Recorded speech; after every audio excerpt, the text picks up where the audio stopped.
তো বন্ধুরা, চলো সকাল সকাল ঘুম থেকে উঠে আজ চলো করে আসি আমাদের লেটুস পাতাগুলি সংগ্রহ করব। হারভেস্ট করব আজকে প্রথম আমাদের লেটুস পাতাগুলি। আমি কিছুদিন আগে, অর্থাৎ 1-1.5 মাস আগে আমি এই লেটুস পাতাগুলি আমার বাগিচায় লাগিয়েছিলাম। প্রতি পিস 2 টাকা করে রেখেছিলাম। এখন আজ প্রথমবারের মতো সেই লেটুস পাতাগুলি আমরা হারভেস্ট করব। আজকে আমরা এটা প্রথমবার টেস্ট করব, দেখব এটা কীরকম লাগে। হয়তোবা আমি বাড়িতে কোনোদিন এটা লেটুস পাতা খাইনি, তো এই প্রথমবারের মতো আমি দেখছি যে এই লেটুস পাতা যখন খাওয়া হয় তখন কীরকম লাগে। তো আমার কাছে মোটামুটি এই লেটুস পাতাগুলি 20 থেকে 30টা পিস চারা রয়েছে। সেই 20 থেকে 30 পিস চারার মধ্যে থেকে আমি আজ মোটামুটি 500 গ্রামের মতো লেটুস পাতা সংগ্রহ করতে পেরেছি।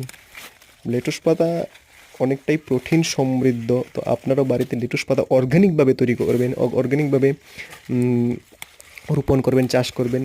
ইউরিয়া বা অন্যান্য জাতীয় সার প্রয়োগ করবেন না। অর্গানিকভাবে তৈরি করে, অর্গানিকভাবে চাষ করে আপনারা সেটা খেতে পারেন। অর্গানিক চাষ করলে আপনাদের সেটা ভালো হয়। জৈব সার কিংবা অন্য সার দিয়ে আপনারা সেটা চাষ করতে পারেন। তো গ্রিন বুক প্ল্যান্ট নার্সারি আপনাদেরকে সর্বদা অর্গানিকভাবে কীভাবে চাষ করতে হয় সেটা আপনাদেরকে শেখায়। তো সাবস্ক্রাইব করে বেল আইকনটি প্রেস